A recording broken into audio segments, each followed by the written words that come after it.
Coming up this week on the Course of Life podcast, our front nine conversation includes an emotional PGA Tour victory, a Tiger Woods update, and the TGL format and announcement on display. Very interesting stuff to break down there. When we get to our back nine, we talk about some fun wedding prop bets for a wedding I attended last weekend.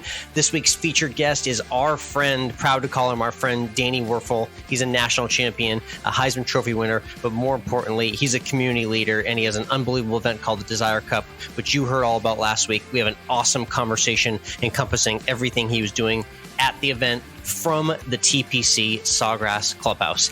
And when we always end with food for our 19th hole, it's my best meal on vacation and a baking update from our co-host. And all of it is brought to you by our friends at Desert Fox Golf.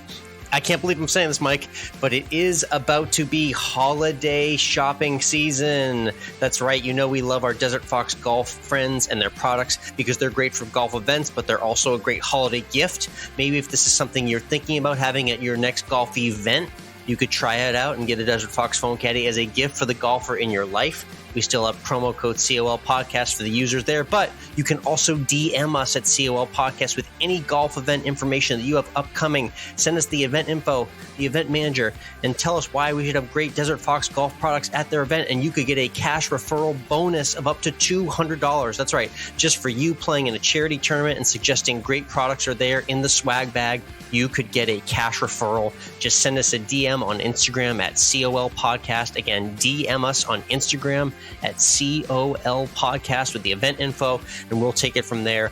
We love Desert Fox Golf. You should have it on your holiday shopping list and your future golf event list as well. Check out desertfoxgolf.com.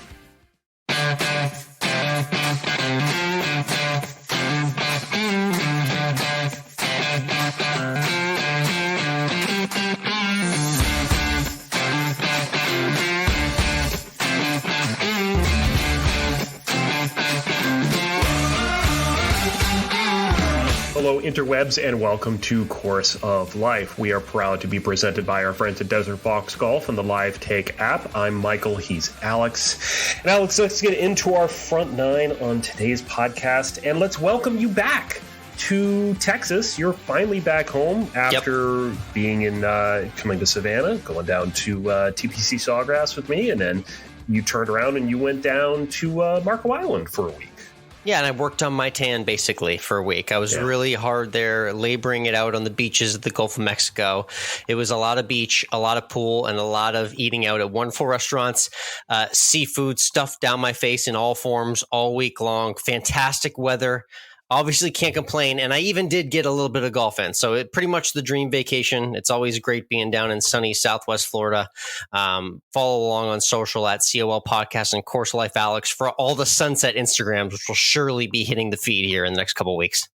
And how did you play on the golf course? Were you sinking birdies right and left? I did have a birdie. It was interesting, Mike. I played an executive course. Are you familiar with that terminology of an executive course? Basically all par threes and fours, no par fives. You ever seen a course like that before? I've heard of them. I don't think I've played one before. Yeah, so this was the Links in Naples, a par 61. How about that? Par 61. And I did have an interesting run at breaking 70. There's going to be a video that comes out with all that. But the funny story from that, Mike, is, of course, I'm on vacation, just going and playing by myself. The course was surprisingly busy, and I got paired with three older ladies. And you wouldn't believe how dumbfounded the old guy starters were at the golf course by me being okay with playing with three ladies. They thought it was some sort of prison sentence or something like that. But I had a fantastic time. It just goes to show you, Mike, this game is for everyone. Anyone can get along on a golf course. Joan, Iris, and Margie were fantastic companions, and it was a great day out there with them. Were they veterans of the course? Could they tell you kind of how to line up and where to hit the ball? They did. They were absolute peaches. I was getting yardages even when I didn't ask for them on the par threes. They were so generous. Well, here's the thing: you get paired with three old guys, and they're not going to give a toot in your direction. You're right. The women honestly, are the ones that are friendly and welcoming, and just gonna give you the best attention while you're out there. They're going to dote on you because you're the young hot stud.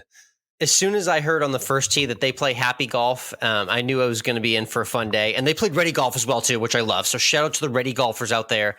Nice. So it was a fun experience playing an executive course. And again, like I said, it's just that full week-long vacation, Mike, where you just get into days. You don't know what day of the week it is.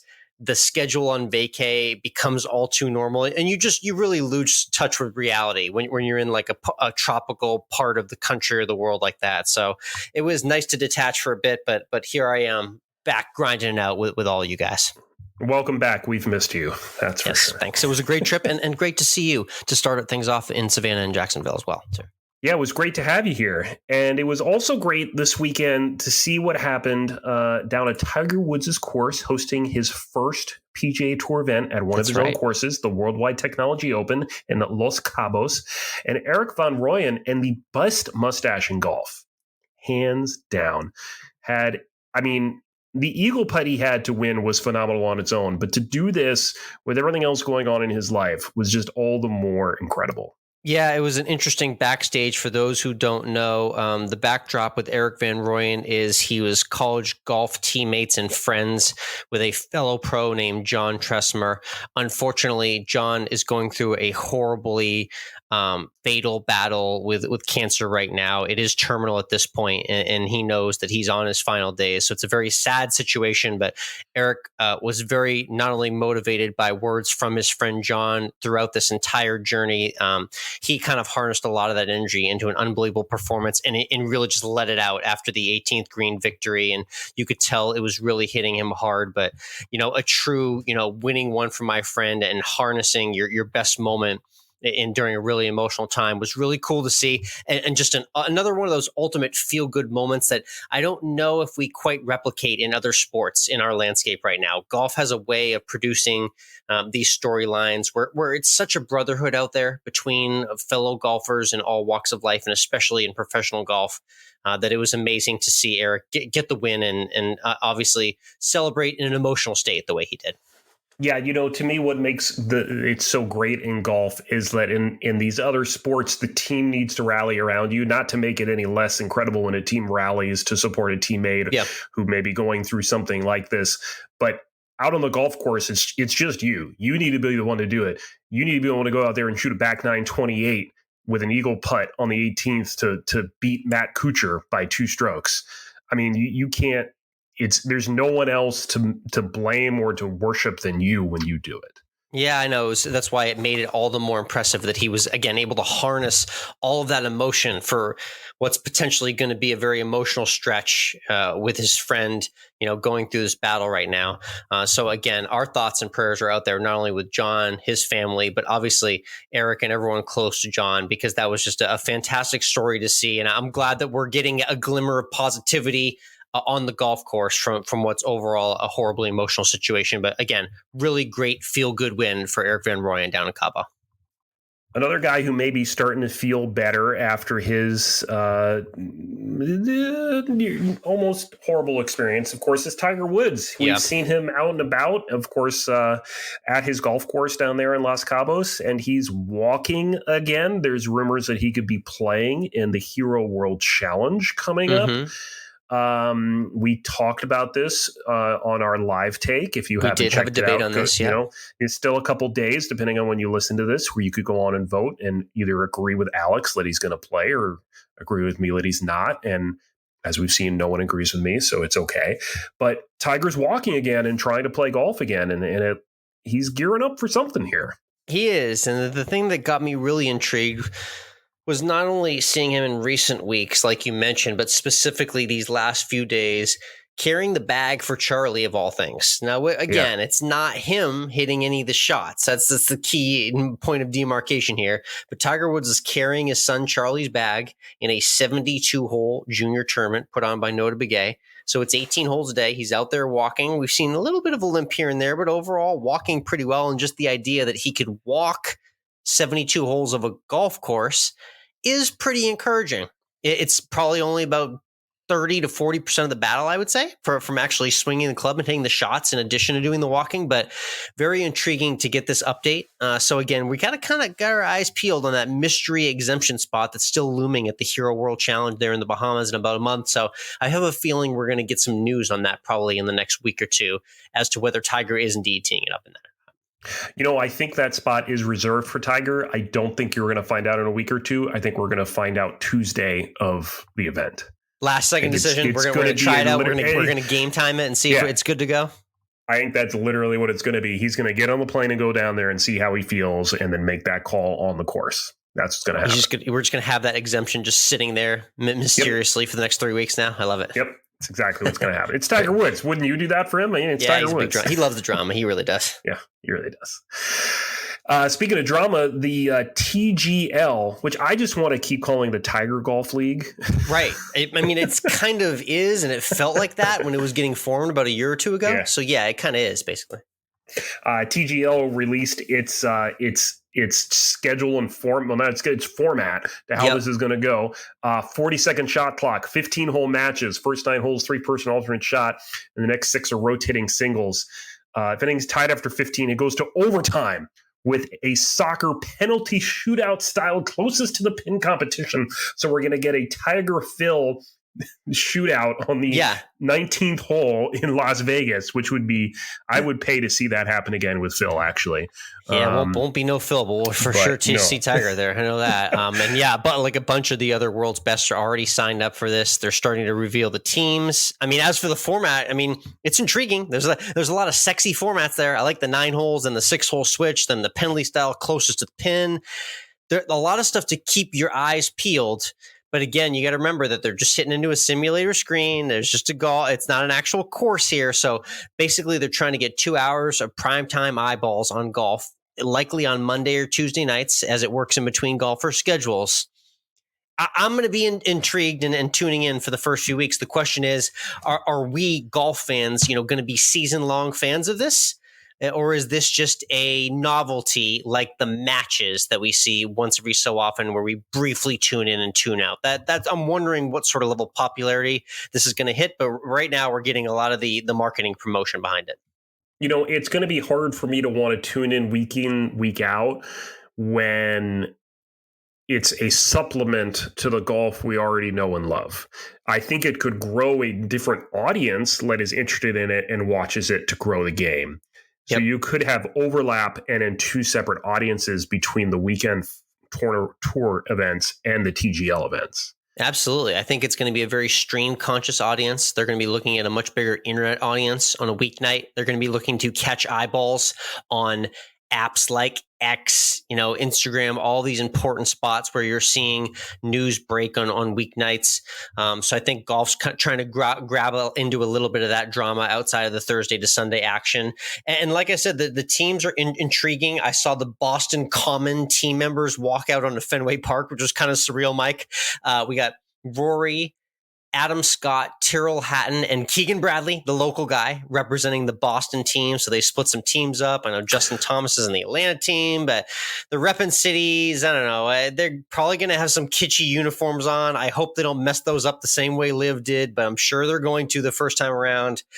So we're slowly falling into the TGL cycle. It's obviously all going to begin in January. That's when we'll see the first golf. But until then, we just get the hype machine going now. It sounds like there's a lot of members on the Boston Common team that are from the United Kingdom in that area. So it sounds like the Redcoats are coming to me. Oh, quite literally. That is interesting. You mentioned that. We've got a Brit and a Northern Irishman on the Boston Common team. But hey, I mean, listen, I don't know, Celtics, Irish, the Clover. It didn't really extend when we went over there to Ireland, but I don't know. There's a little bit of familiarity there. So they're trying to link fan bases in whatever way they can. So it should be interesting to see how this whole TGL rollout goes. Speaking of interesting, I don't know if you saw this. The Morning Read, which we used to be a part of on Sports Illustrated, is doing this week this what they're calling bad takes week where they're doing these really kind of outlandish opinions on certain things. That means the golf season's pretty slow right now, Mike, I think. It is pretty slow right now. But at least what they did here on Monday, this one from Jeff Ritter, who was the one we dealt with the morning read. We know Jeff. Had this hot take. Okay. Augusta National should swap the 9th and 18th holes. Wow. And make the 9th hole the finishing hole. And then, because it's an 800-yard walk between the 17th green and the 9th tee, they should build a gondola like you see at the ski resorts to ferry the players across the golf course. The gondola idea is the hottest of hot takes, indeed. That is the piece de resistance on the ice cream sundae of that take right there. Amazing. Yeah. Now he backs it up that the course originally was routed with the back 9 being the front 9, so we're kind of playing back into that. Got it. But really, this is not. I mean, yes, Augusta National is all about doing things differently and bringing things that we didn't know about. Like, I didn't know. Did you know this? The ropes separating players and fans came from Augusta. Grandstands came from Augusta. Radio color TV and overseas broadcasts came from Augusta. Wow, so homegrown. They're shopping local at the Masters.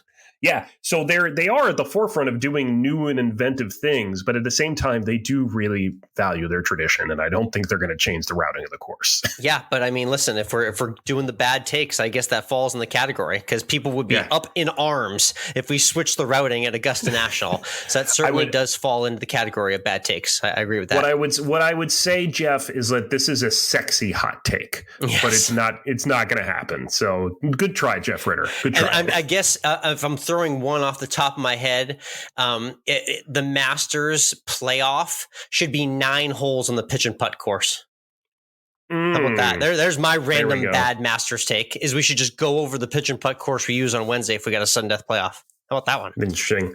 My hot take, which I've said many times in here before, is that there should be a women's LPGA event at Augusta in the fall. It should be during the autumn when all the trees are changing color. It is the perfect time for Augusta to take advantage. Yeah, you're gonna be so early on that when it happens, because that is going to happen too. You're gonna be so. I've been talking about it since we had our autumn of Masters. So yeah, good stuff. Hey, over on our YouTube channel, if you're not checking it out there, Alex's trip to a simulator where he played the back 9 at Austin Country Club is live. So you can check out how he did there. Spoiler, he did okay. Not bad. Yeah, I mean, I had the full PGA Tour setup. I like it when you get to play the course and they also have the PGA Tour grandstands like there in the course. Kind of gives it a little extra feel. And there was some chaos involving the grandstands. Let's just put it that way. So that's worth watching on YouTube. There was indeed. It only gets better this week on our YouTube channel. We're going to be showing you some of what we did when we were at TPC Sawgrass. It's only part 1 of our time at the Desire Cup. But a lot of really interesting things happened before the actual golf of the Desire Cup happened. Indeed. Yeah. I visited you in Savannah. We did a little Top Golf visit in Jacksonville. We also had a very heated mini golf match with sleeping accommodations on the line. I'll leave it and tease it at that, but that's the next video coming to the YouTube page. So be sure to search Course of Life Podcast on YouTube and subscribe and check out the old videos I posted in past weeks as well, because we're putting a lot more video content there to accompany everything you're hearing right now on the weekly podcast.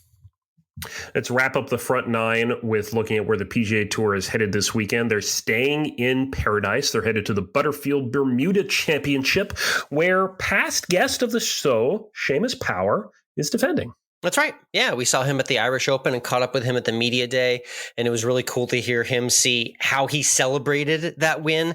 Imagine a bunch of Irishmen celebrating a win in Bermuda, Mike. I mean, that was quite the party, and he talked a little bit about that, so be sure to check the archives for that interview with Seamus Power, but he will be defending.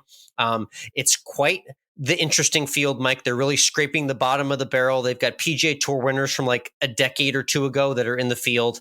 It's slim pickings. Our boy Dylan Wu's there, looking to notch another high finish and add on to an already impressive start to his season. So we'll be checking out some action. Always good to get a little bit of golf in paradise. Again, for a lot of people, Mike, not necessarily us, but there's a lot of people listening that are getting some cold weather right now, if you can believe it. So now is nice to maybe throw a little golf in paradise on the TV. I mean, it is in the mid 40s in the morning here right now. It's pretty chilly. Oh boy, you're all shivering, aren't you? I imagine. I'm putting a coat on before I take the dog out. Let me just say that.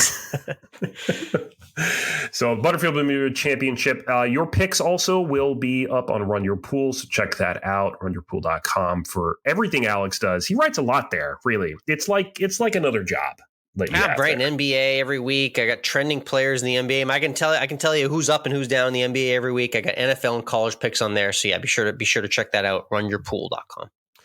Let's get to the interview at the turn. But before we do, let's talk to you about our friends at Live Take. This is where sports debates are solved once and for all. And day in and day out, Alex, what I have seen is that I have the most unpopular opinions in sports every single week. Yeah, it tells you how profoundly intelligent I am. So I hope you're learning now over the years here. Now the people are showing you how sound my takes are from top to bottom. And thank you for the people who are voting and checking out all the different debates to be had on the Live Take app. Again, it's where sports minds meet, talk it out. And the best part is, Mike, it's just, I like that you get out of your own echo chamber. It's great to win sports debates amongst you and your regular friends at the bar. You always have the same conversations with. But what do the people out there in the internet actually think? That's why we're really settling the score here on the Live Take app. That's right. You can find us on Live Take, COL Podcast Alex, COL Podcast Michael. You can challenge us to a take if you want to, and we'll go ahead and accept those. And you can see if you're any better than us. You're definitely better than me. I don't know about Alex. So go ahead and check it out in your app store today. Live Take, let your take be heard. So let's get into the interview at the turn, Alex. And this week it's Danny Wuerffel. We've been talking about the Desire Cup the last couple of weeks, and had a chance while we were there just a couple of weeks ago to chat with Danny about the whole Desire Cup. Yeah, it was awesome not only to connect with him about everything going on in his life, but hearing about specifically the cause for this event. Not only Desire Street Ministries, but exactly the proceeds and where they go, not only for him, his foundation, and he gives us a little bit of insight into how he got involved not only with the event, but all these great organizations that he's a part of that help people that are less privileged. Yeah, well, there's so many people, even in our own country, that just don't have the same opportunities that I or my kids had growing up. In many cases, simply because of the zip code or where they were born. And when I was younger and when I was first involved in Desire Street, if you talk to me about poverty, my mind would think of kids maybe across the sea in Africa or a third world country. But it never dawned on me that kids right down the road in New Orleans from the Superdome, where we as Gators won the national title and where I was playing pro football, had such the odds stacked against them in so many different ways. And so what we found in our story at Desire Street is we found that there are people that I would call heroes that have in many cases, moved their families into these neighborhoods to serve and love kids, to help with the educational process, to lead folks and develop in a number of different ways. And those leaders are awesome, but they're struggling themselves because it's such hard work. So Desire Street comes alongside leaders for 5 years, helps them develop their programs, their leadership, their boards. Without Coach Spurrier, I wouldn't be Danny Wuerffel. We all had people that invested and helped build us up along the way. So Desire Street is a support for leaders in under-resourced neighborhoods, and we're right in the middle of a plan to impact 20 neighborhoods by 2025. And so that's coming along, and all the energy, all the excitement, and all the money that's raised at Desire Cup goes directly to Desire Street to support that. Very cool. And I know we're going to highlight it in the gala event tonight, but for those who aren't there, describe some of the stories that we're going to see tonight and hear about those change makers in the community. Yeah, well, our leader tonight is Stephen Pittman. He's coming from Augusta, Georgia, and has moved with his family into a really difficult space in town that he's going to share some of those struggles and doing incredible work. but was close to burning out, in his own words, for a lot of different reasons. And yet, partially, I think, hopefully because of Desire Street's impact in his life, the things that we're able to do for him and his family and supporting their organization, they're growing, they're impacting more and more lives. And he's going to share some amazing stories of kids' lives whose trajectory have totally been changed because of what they do. And so we try to be a little bit like there's one of those commercials that says, we don't make most of the products you use, we just make them better. And that's a little bit of what we're trying to do at Desire Street. Okay. I appreciate that. Very cool. Let's talk about that idea of what you're giving back to. And, we're all thankful for everything the world has given us. But some people don't have the privilege that we have in life and the things that we've been given. That's something that I pray on every single night. And I know you kind of support that statement. But tell me a little bit about thankfulness and gratitude for what the world's given you and giving you this opportunity to now pay this off to the community that you're a part of as well. Yeah, there's a story I tell with my boys. They're older now, but when they were young, they would collect Legos. And over the years, they developed thousands and thousands of Legos. So you would think when two young boys went into a room with thousands of Legos, there's plenty of toys to share. But what would always happen is eventually they would find one particular Lego and be like, that one's mine. He said, no, it's mine. No sharing allowed. Boom, and you get a hit and someone's crying. And, like you and I are laughing, my wife and I used to laugh when they were 4 or 2. But what about, when they're 14 and 12 or 20 or 40 or 60 or 80? And, we may not run around screaming, mine, over a Lego. But I think the way we're ingrained to live our lives is typically it's very focused on me. On me or my family at the most, maybe. And when you think about how you spend your time, how you spend your money, how you use your talents, most of the time it's very self-focused. So to me, one of the most transforming kind of heart beliefs in the world is when you recognize that life isn't just about you. And I think sometimes you do it because you're supposed to, or you think you're supposed to, and you can enter in. But as you begin to realize that the joy you can experience impacting other people, it becomes a part of your DNA. And Desire Street, our team, our partners, everyone involved is just some really amazing people that really care about others. And I'm just so grateful to be a part of it. That's awesome. Again, follow Desire Street on Instagram. Check out their website and learn more about, obviously, the ministries and the cause. But it's a little bit twofold as well, too, because I know the Danny Wuerffel Foundation kind of plays into all this. And we're going to celebrate that as well, too, I believe, in terms of past foundation winners and trophy award recipients. Tell everyone a little bit about that foundation award and how that's given out.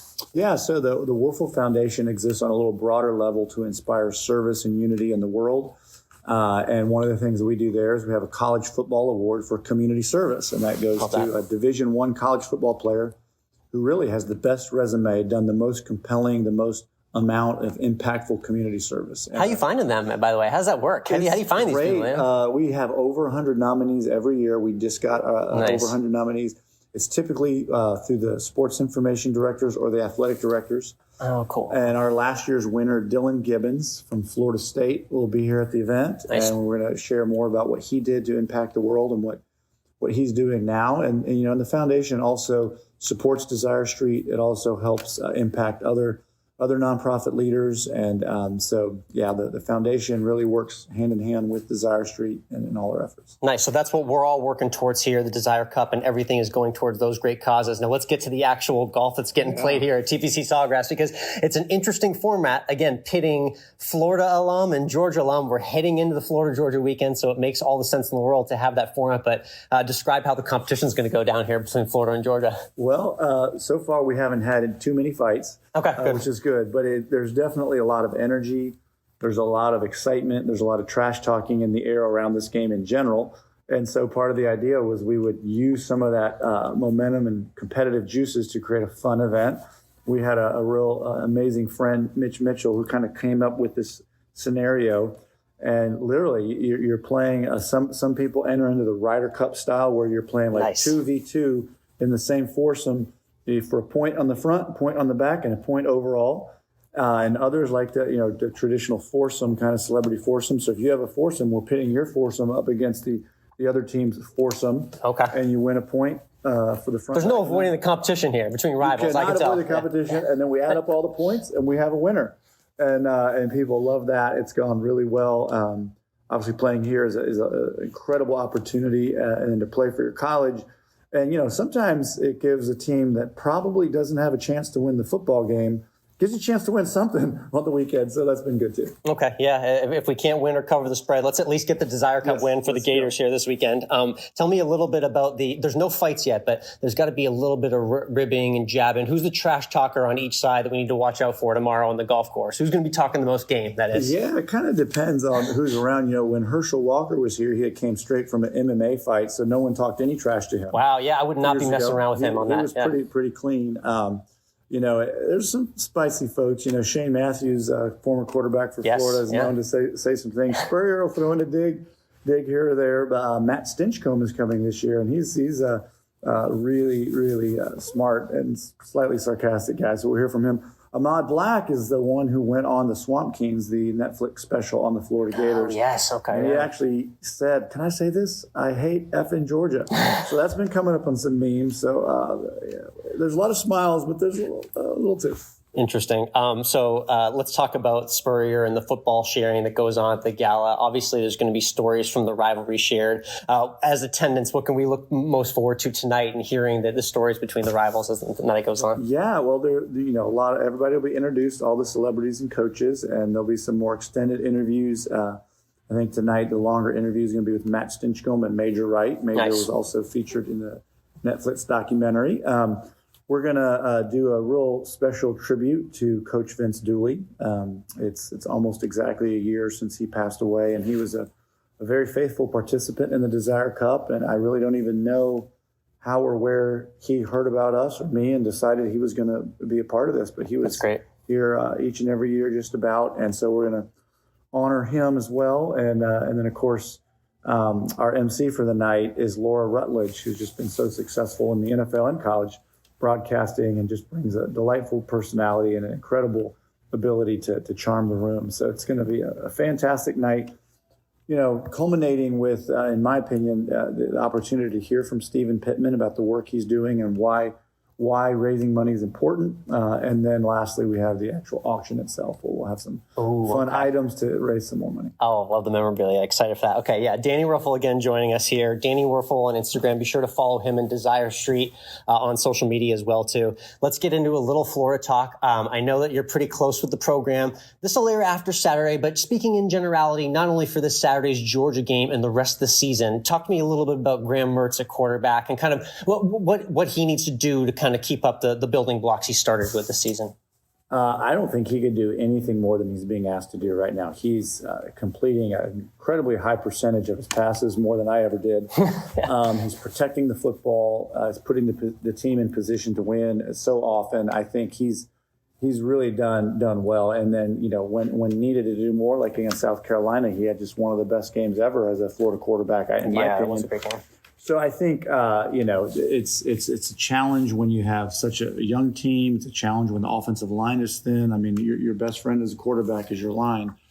And, that's been, they're doing their best, but it's been a thin line and there's been injuries as well, which just makes it harder. But I'm just really happy for him. I got to meet him right away when he came to town, and he's just doing a great job. Yeah, it's been cool to see him transfer from Wisconsin to Florida, take that next step, and the efficiency has been very impressive. So hopefully he has a good rest of the season. The last time we connected, I wanted to get the quick pickleball update from you, because last time I saw you, you were out there on the PGA show floor, just ripping it up at the net with Sherry Steinhauer and a couple others. How's the pickleball game, and how much have you been playing lately?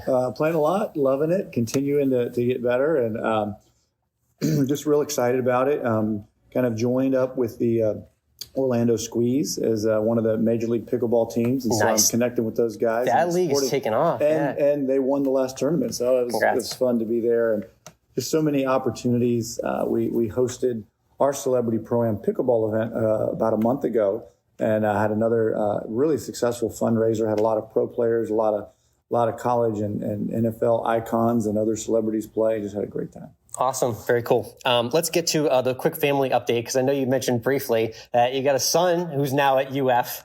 Tell me, how's he doing in Gainesville? How's the life for him there as a student? He's doing great. He's loving it. I think like a lot of kids, his freshman year last year was a little harder than he thought it might be. Adjusting was tougher. He's having a great sophomore year. My other son is a junior in high school. He's doing really well. Really, really proud of him, Joshua. And then our daughter, Macy, is ninth grader, and kind of a big shock for us was when some boy showed up with flowers to take her to homecoming a couple weeks ago. It's like, I don't know about this. But it was great. Wow. Wonderful young man. He's actually a Gator fan. So that okay. All right. Well, so we can trust him, right? Yeah. So they're doing great. My wife graduated from Florida, got her master's, and she's just doing great. And I'm just really, really blessed with our family. Very cool. One thing that you blessed us with in our last conversation was an amazing after practice answer. Specifically, it was 6 eggs, cheese, hash browns, triple tomatoes, triple onions, and sausage, all mixed up from the Waffle House. Have you gotten that since the last time we chatted?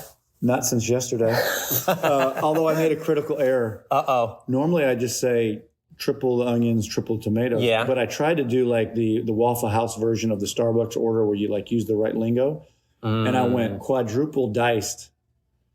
But diced is not tomatoes. Diced is ham. Oh. So I ended up with sausage and ham, which is quite heavy, but got it digested and worked it off. Yeah, my co-host and producer here, he's got some experience in the barista Starbucks game, so he knows all about the lingo. And yeah, if you get the one wrong word, it could mess up the whole order. Yeah, I was at Starbucks the other day, and I said medium instead of venti, and they took me out back and hit me. Nope, not going to happen. Yeah, I love it. All right, we love to finish with a 19th hole question. I want to talk about this one right here, though. I took a quick walk through 19 at TPC Sawgrass. That is an elite clubhouse setting. So I want to ask, I know we'll have some great food at the gala tonight, but for a 19th hole meal at Sawgrass when you're getting off the course tomorrow, what's going to be the go-to 19th hole meal and drink for you at the Desire Cup? Yeah, well, I think it'll all kind of be pre-set out for our event. So I actually don't even know what we're having, but I do know it's going to be really good. So looking forward to that. Awesome, man. Hey, Danny, thank you for having us. I really appreciate it. Looking forward to seeing Sawgrass in full action with the tournament tomorrow. And obviously, best of luck for everything that you're doing for Desire Street and the charities as well. Thank you, Alex. Also, you for being a golf guy, you're knowledgeable about all the sports. So I appreciate it. I try. There you go. Good work.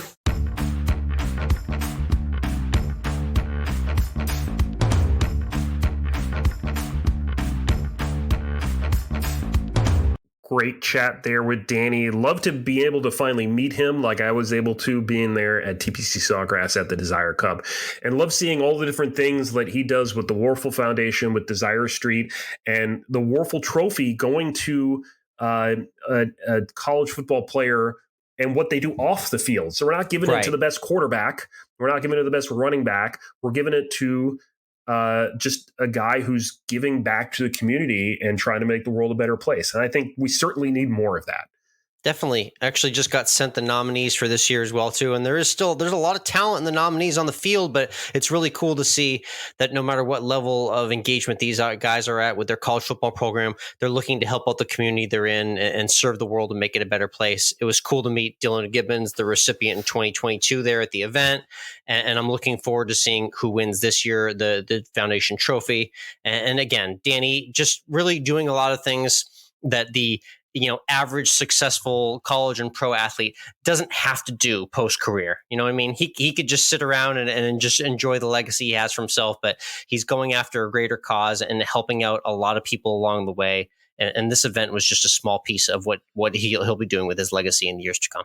And if you haven't listened to last week's episode, make sure you do. We have a couple other of our chats with celebrities at the Desire Cup. And of course, on YouTube, you'll see more from our time there and more interviews with other celebrity Georgia and Florida athletes from their time there at the Desire Cup. Yeah, it should be fun. A couple former NFL players and Shane Matthews of the Gators, some Georgia football legends. They'll be joining the video as well, too, connected with Laura Rutledge. I think it was really neat to kind of get into that Florida-Georgia network. And I hopefully that's something we add to future years' agendas as well, too, and really do, again, appreciate what Danny and the Desire Cup are doing for everyone. And if you liked everything we've been doing here on this podcast, make sure you punch that subscribe button.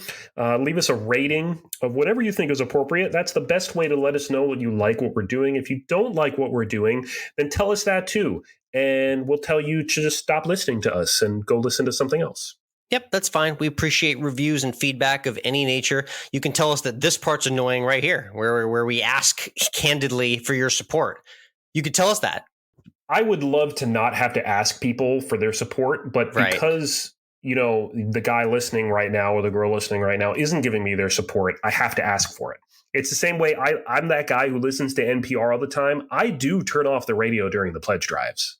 it's a horrible time to listen to NPR. But they only do it because not everyone is giving money. I give money, but not everyone else is giving money. So that's the only way we can fix it, is if everyone does it, then we don't have to do it anymore. Someone who just suffered through that's going to get the payoff right now, because we have a hilarious headline from this past weekend in my life. I went to a wedding here in Texas straight off my trip to Florida, and it was my buddy Colin's wedding. Now, Colin is in our world. He is in the sports betting stratosphere. He writes, he does content. We're going to get him on the show very soon. But Colin did something absolutely genius for his wedding day, which I sent you immediately. It went all over the place on social media this past weekend. This was incredible. As soon as people got out of their cars, Mike, and we were walking towards the venue, usually the groomsmen or maybe usher you to your seat or, tell you where things are. No, not at this wedding, Mike.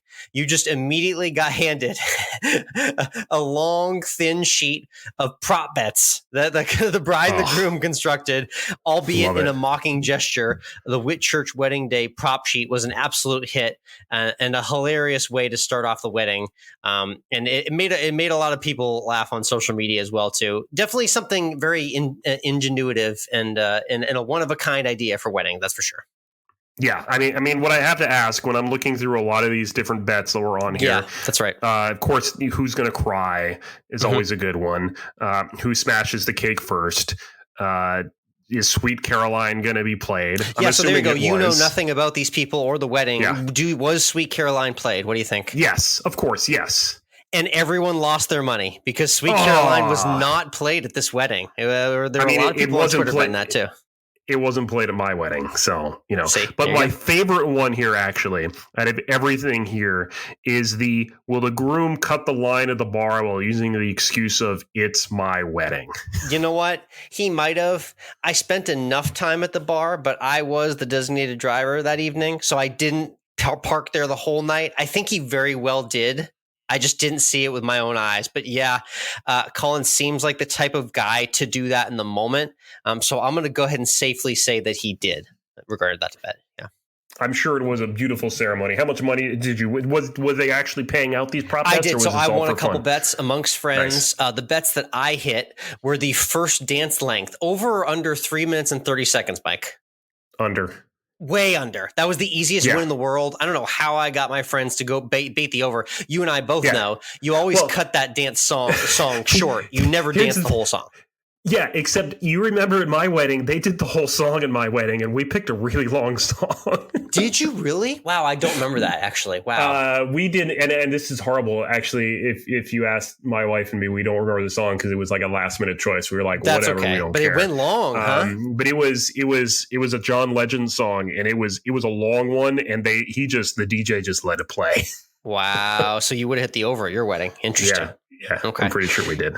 Yeah, that was the main one where I made money. Overall, very hilarious. Again, I put it on Twitter at Course of Life 1. So check it out there and check out the prop bets for yourself. But they went all the way through the night. I also bet that the bride would not change into a second dress at the karaoke bar, and she did not. So yeah, it was overall a winning night and a very ingenious idea to add a little spiciness to your wedding night with a fun little mock prop bet sheet.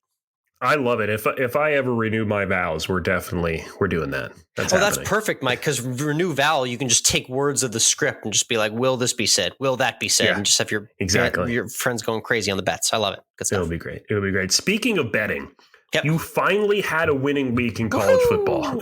Yes. Everyone drop what you're doing. Give me a little round of applause, pat on the shoulder here, snaps all around. 5-4 with the picks. And you know what the key, Mike, was? I was on vacation and did no research at all. There you go. So it sounds like you just need to play dumb the rest of the season. That was the key. Is like I actually know too much now that I write about these games every week, and like I actually know players on every team. I was too connected. I just needed a little bit of a brief disconnect. So while still being informed, I'm going to pick blissfully ignorant for the rest of the season and try and follow last Saturday's formula. I'm sure it'll work eventually for you. I'm sure we'll even out and get over 500 here. What we also may be blissfully ignorant of for the rest of the season is the NFL season, because both our teams, the Patriots and the Giants, are just continuing to lose. My Giants have now lost Daniel Jones for the remainder of the season after he had an ACL tear at the end of the first quarter at his first game back after hurting his neck. So $160 million continue to just go down the crapper every single day here. One of the worst deals in the NFL. I asked this question on Live Take, actually. And I'm going to ask you, Alex, which team in the East is in a worse place right now? The Patriots or the Giants? Yeah, just grouping us together. I mean, we're both just so inhumanely bad right now. And the Patriots are bad in a very different way, because you would think, just because of the panache and the background, the name still associated with the organization, you would think that maybe at least our floor would be a little higher. Like maybe the Patriots' floor would be winning 6, 7, 8 games or something like that. Oh no, the bottom has completely fallen off. The team is inept. The quarterback is desperate. Yep. They seem to be cursed at every corner. They can't clinch or win games at all. So it's a different type of bad. Yours is kind of just a sad bad, where ours is just like an inept bad. So they're both amazing forms of horrible. I'm going to give you guys by a nose right now, just because I think on a given day we might be able to put up like 7 more points than you, but that's really it. There's not much of a difference between 2 crappy teams for us right now. So here's another question then, between the shit show it is the Giants and the Patriots. Which team has a better chance of winning another game this season? Well, it's funny because we said that this was the soft part of the Patriots schedule, but we haven't won a game yet in the soft part of the schedule. So that's a little bit of an issue there. That doesn't work well. I would say, I think it's the Patriots, actually, because I think a lot of your NFC East teams that you're still going to play are still playing for something. Even the lowly Commanders, who just beat up on the Patriots Sunday, might still have something to play for in a few weeks. You never know. So I don't know. I think it's a little bit more hopeless for you guys at this point. I think we're looking at maybe I think I'm going to give you one more, maybe a 3-14 Giants and maybe a 4-13 or 5-12 Pats. That's what I'm predicting right now. Yeah, I think the Giants, simply because they have no quarterback who can do anything right now. Yeah, Tyrod Taylor are in a worse place. And actually, I'm going to say it. I think it's time to pick up the phone and call Tom Brady. Yes. I mean, Tom Brady's still got real estate in New York. Do you think he'd be willing to play for the Giants? After losing to them twice in the Super Bowl? I was picking a number. I was started with 70 million, but maybe I'm going to go, I'll go 75 million 1 year. How's that sound? You in? Rest of the year, for the rest of the season. Rest of the year. Let's see. Discount clearance, prorated, 9 weeks. That's going to run you about 25 million. You in for Tom Brady for 2 months? Do it. Done. Right, done. Make the call. All right. He's off his couch. All right. Let's hashtag always end with food. Yep. It's the 19th hole. It's always end with food, our food conversation to end every Course of Life podcast. And I told you about the onslaught of seafood all week. But the best and last dinner of the Florida vacation that I had, Mike, was a Frenched pork chop with a miso honey maple glaze at Marco Prime. And that was the best piece of meat I had all week. I had to share it with you, accompanied with potato croquettes and some nice green steamed veggies. It hit the spot, and there's nothing like a nice honey maple glaze on a piece of meat. That's always a good combo. I mean, especially pork just does so well with these flavors. Yeah, and this was not he's got a winner. This wasn't your average grocery store pork chop. This was bougie, over $30 entree pork chop at a nice steak and seafood restaurant. It went all the way, and it was definitely a 9 out of 10 at Marco Prime. So that was ironically, my best meal seaside was a pork chop of the vacation. What were we up to this past week? I also had maple going on for me this week. So at the bakery, I don't remember if I brought this up. We're working on donuts in the bakery. Yeah, I don't remember if I've mentioned this or not. Yeah, I've heard about the teas to this, but I didn't see them on hand. I saw the beginning of the process, but tell me more. So we did maple bars this week, which those of you from the Northeast will know what a maple bar is. Right. Explain it's to everyone a donut. else. It's a donut. in the shape of a rectangle with maple glaze on top. It's super simple, but it's a maple glazed donut. And they're just phenomenal. And they came out great. They sold in like under 2 hours, and we sold out of them. So maple bars are on the menu now. It's happening. It's that time of year. I mean, it's the perfect time of year for it. It's that perfect post-Halloween fall foliage vibe where you can still get away with the taste of fall for another few weeks here. And I think that would hit the spot. And yes, a donut does not have to be circular. It can be rectangle, and maple bars are part of that proof. And I remember them very well from my childhood. So it's good to hear that you resurrected them down there in Georgia. We're just trying to bring, the owners are from Philadelphia. It's why we do a Yingling cheddar sourdough every week, because they're from Philly. The taste of the North at the South at Auspicious Bakery. We got a bunch of Northeast flavors going on, and more Northern flavors going on down here. Good stuff. Again, Always End With Food. To check out that food Instagram content, follow at COL Podcast on Instagram as well. That's a wrap on another great episode. Thank you so much for tuning in. If you haven't by now, be sure to like and subscribe in these last few seconds before we sign off. Everyone have a good week.